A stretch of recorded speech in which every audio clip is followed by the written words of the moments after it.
So I have with me Jean-Philippe Parain, who is the Senior Vice President for many markets, including India, and Yeah, that's why he's absolutely. here to launch the 7 Series and the i7.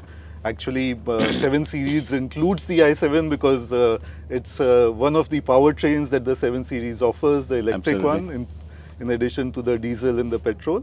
And we'll just talk to him about the fantastic year that has gone by for BMW in India, Yeah, and how excited he is for the prospects of the Indian market. absolutely. Well, indeed, I'm really happy to be in India. I've taken over this responsibility for the APAC region and India and other countries since 1st of April, and I've been already here 3-4 times, and I'm really amazed by the dynamism in the Indian market. Also, the specific customer needs that you have here in India. It's not the same to drive a car or to be driven in a car in India than in other markets. And I think it's very important for a brand like BMW to understand that very clearly. And we had a very good year in 2022. That's one of the fastest growing brand, or one of the fastest growing market in the world, India for us, in 2022, with roughly 36% growth with the BMW brand. Passing for the first time the 10,000 cars. We have sold 11,270 cars, roughly, BMW in India. And so that's a great development. That was also a very strong growth in 2021. So for the second year in a row, one of the fastest growing markets. And we believe there's much more potential in the market because there's a very large population and more potential for people who want to experience premium cars. So we are very optimistic, and we have a strong focus on the short term, but also on the mid-term, to develop the right strategies to have the right products, the right offers for the Indian customers. Sure. So when BMW started off in India, very quickly it was the market leader in India as well, like you are Yes. now globally. Yeah. But now you're trailing one of your True. competitors. True. So what is preventing BMW India from having that leadership status in India also, like you have globally? We have And indeed. Yeah. now you have, I think, in between you were going through a product Yes. reshuffle, and Yes. many products were being changed. So now you have a very good product lineup also with some of the new cars that are coming in. Yeah. Do you think you'll be able to get back into leadership So, status? And what were the challenges that prevented you from continuing on this? First of all, you mentioned it. Indeed, we have confirmed that in 2022 we will be again premium segment leader, so leader in the premium and luxury segment, ahead of our competitors worldwide. Yeah. We have a very strong position in the US, very strong position in Europe, also in China. But in India, it's not the case. We are behind our competitor, and I think it has, on the one hand, to do with availability. We didn't manage early enough to allocate enough production to India. In the end, we finished the year with the highest ever order bank that we had in this country. And well, if we would have had the cars in time, we had also some logistic issues.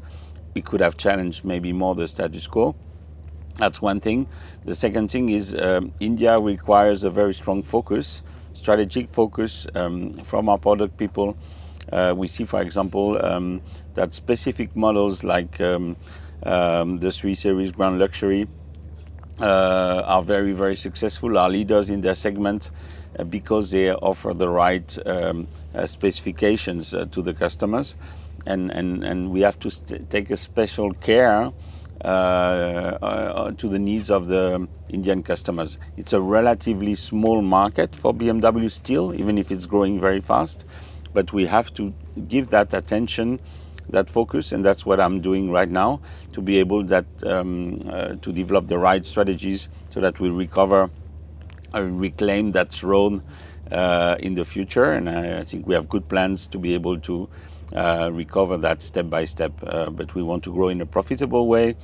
We are leader in 2022 in the BEV segment in India, so in the battery electric vehicle segment. That's I think a very strong performance. We are growing 35%, so we are really outselling, outpacing the segment. but there are strong established competitors that we have to challenge again. Another thing I would like to mention is that a brand is also built very often top down. Yeah?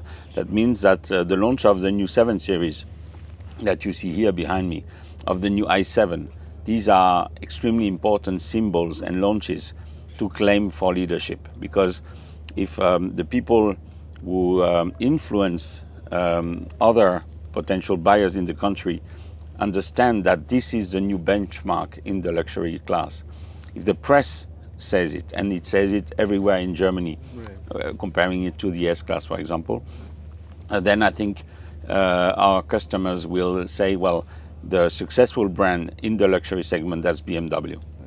So coming to the launch now, the 7 Series and the i7, the media thinks it's a radical leap from what Yes. the luxury car makers have been doing in the past. How excited are you with the prospects for India? I'm very excited because I've seen already, because we will locally build this car. The car is being launched a little bit a few months later, and that's always the case than in other markets. But if I see the way the car is received by Asian customers, the way the car is received in many markets by American customers, but especially Asian customers, it's exceptional. We have full order books. We already know that we will not produce enough i7 worldwide. Also the 7 Series with the petrol engine or the coming diesel engine at a later point are very in high demand. And the feedback I got from you or from other journalists who have test driven the car in the US is exceptional. So the size, the comfort in the rear, that is so important when you are in a traffic jam in Delhi or Mumbai or in another city in India.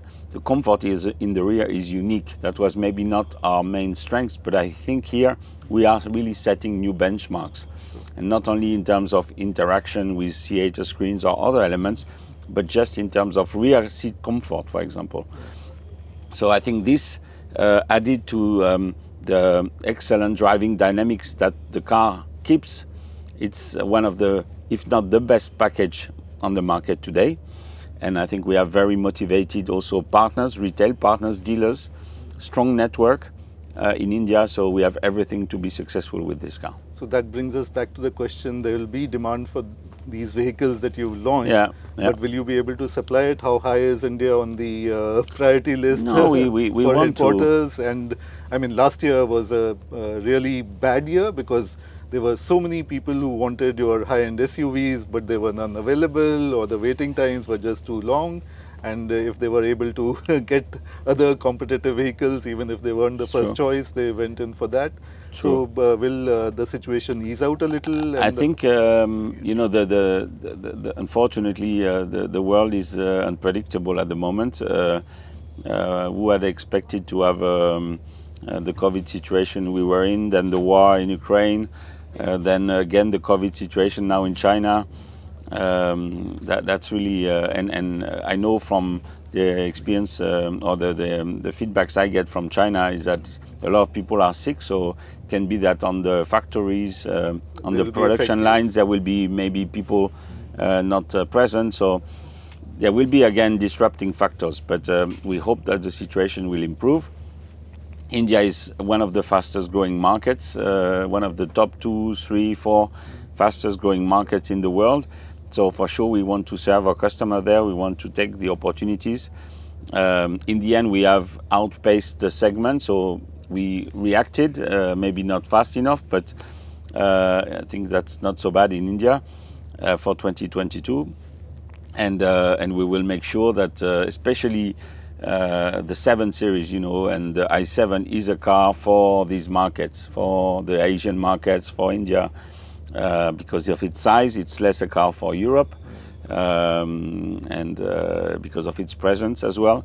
So I think we will have a good card to play, and we will make sure we play this card. What about assembling the i7 in India. The tax structure gives a huge incentive for assembling electric vehicles in India. You've come a long way from when you first started your Chennai plant with I think it was under 2,000 cars a year with single shift, and now you're already making nearly 10 times Yeah, the number yeah, of yeah, cars. yeah. Are there plans to have? We are looking at all this. It's not for 2023, but we are, of course, looking at what kind of models we could follow, what kind of electrification we could add to our plant. Of course, that's something we are looking at very carefully, but I can't display details at this point. Okay, so at the end, 5 top things that you really love about the new 7. Oh, I would say, I mean, first it stays a really true BMW. It's despite its size, it's a very agile car. Okay. Agile car, number 1. Yeah, agility. I think it remains, but I think what is amazing its presence, its design. I love the new front of the You luxury don't think class. it's too radical? No, I personally don't think. Especially for again for these markets, then. The comfort overall, the rear seat comfort, the comfort of the seats, that's something on which we have really worked a lot. The interaction with this theater screen is something unique in the segment, and if you add this agility, this unique presence and design, this driving comfort, the fact that we offer, and we are the only ones there's no competitor offering a real limousine that is fully electric. I think that's the success recipe. Fantastic, great talking to you. Thank you very much. Thank you very much. And all the very best. Thank you.